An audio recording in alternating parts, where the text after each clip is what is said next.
Stepping back from the mythic to the cosmic process we were following earlier, that empty space that we've generated inside ourselves to create space for the illusion, perhaps, of the other. There is a dynamic by which emanation within or return to the empty space, the void, occurs. This takes place in one of two ways. According to Jewish mysticism, there is some residual presence left behind in the emptiness, called rishima, some divine fluctuation in the vacuum of the other, a flicker of light, which evokes and calls forth a return of self-consciousness to the unconscious darkness. In other mysticisms, there is a friction within the state of emptiness, a clashing of two desires, the desire for self and the desire to surrender and open to something other than self. The energy generated by this friction creates a flash, a spark, an explosion. A spark of immense darkness within the hidden hiddenness, a twirling cloud of vapor, embryonic gaseous fluids, forming in formlessness, meaning in meaninglessness, word in silence. Deep within the spark gushed a flow, splaying colors like a rainbow. She split and did not split. Under the impact of splitting, a single hidden supernal point shone. Beyond that point, nothing is known. Out of the chaos, she formed substance, making what isn't into what is. That was my poem, riffing on the poetry of the Zohar. I hope you liked it. This spark, this fire, this light, created in this moment of self-surrender, paves the way for self-awareness. The light produced within the dark illuminates the mirror of the hidden image of God.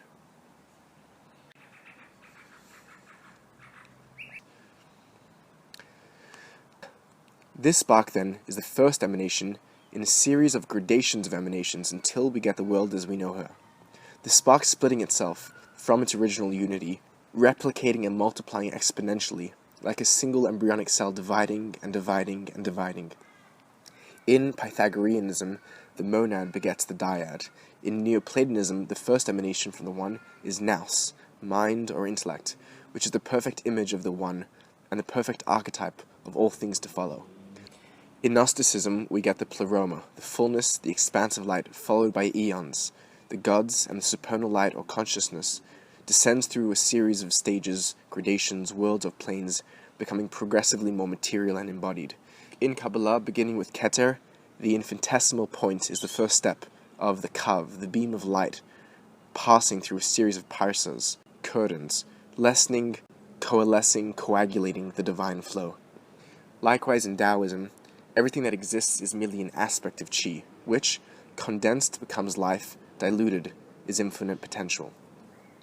In Sufism, the realm of first manifestation, the first step of divine descent, Alam Iyahud, the world of oneness, is where the divine essence manifests itself in the form of the light of the prophet, as a manifestation of God's self, a separate and yet not separate entity.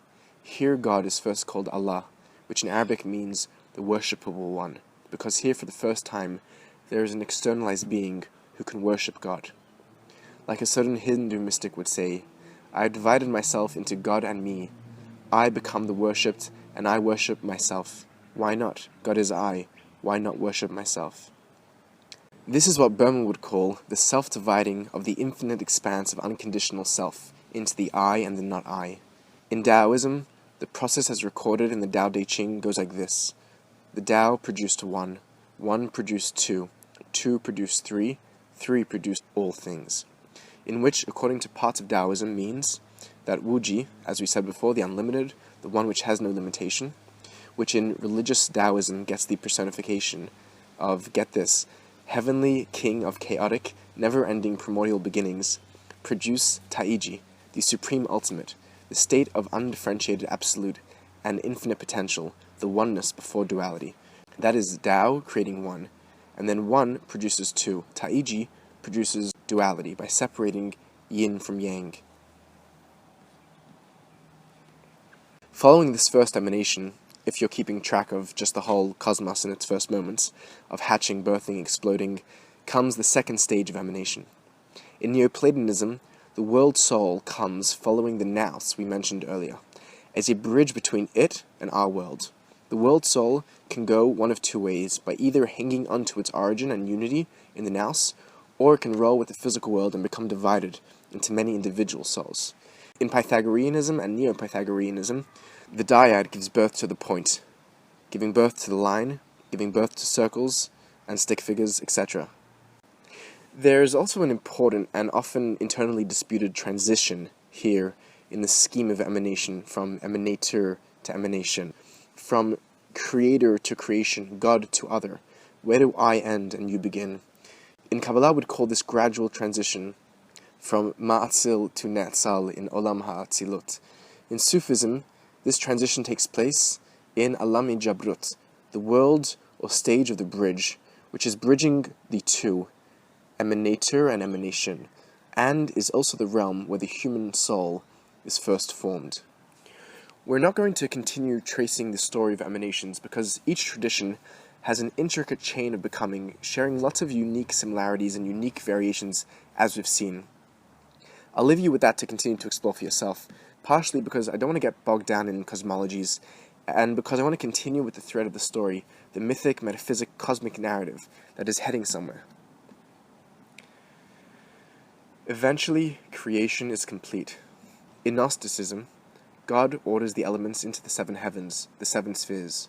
The Word then leaps out from the material elements, which were previously unconscious, or in other traditions, is spoken or breathed into them.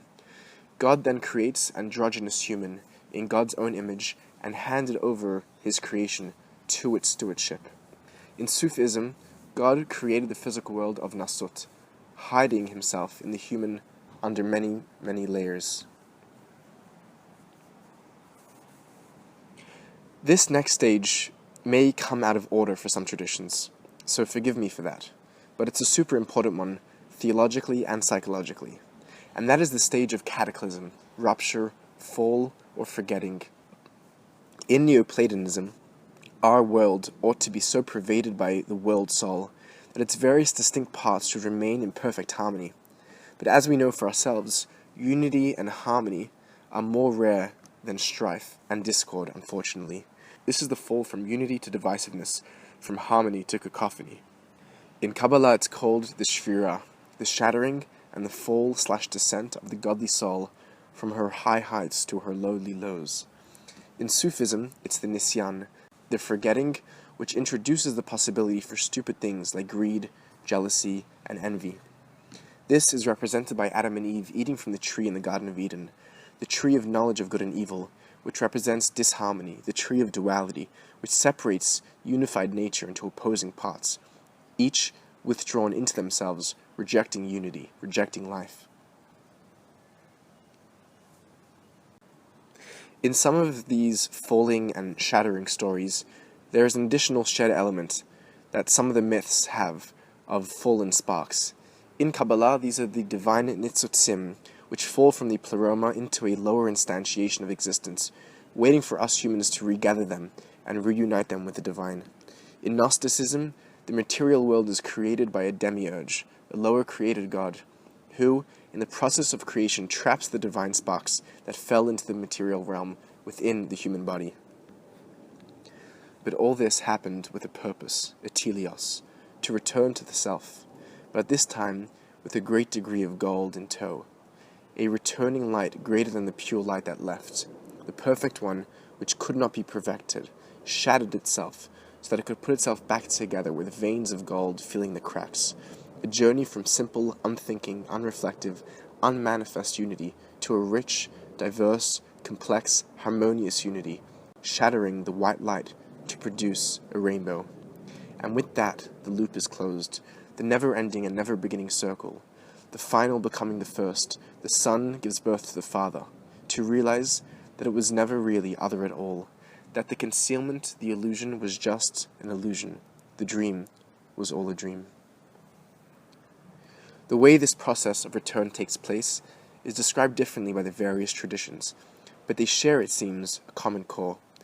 In Neoplatonism, meticulous work is done to show the trajectory of being from the one to the many, and the journey of the human soul therein, in order to provide us with a roadmap to show the way back for the soul to return to its source.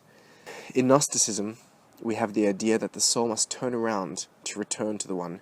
This is called epistrophe, the soul retracing its steps through contemplation.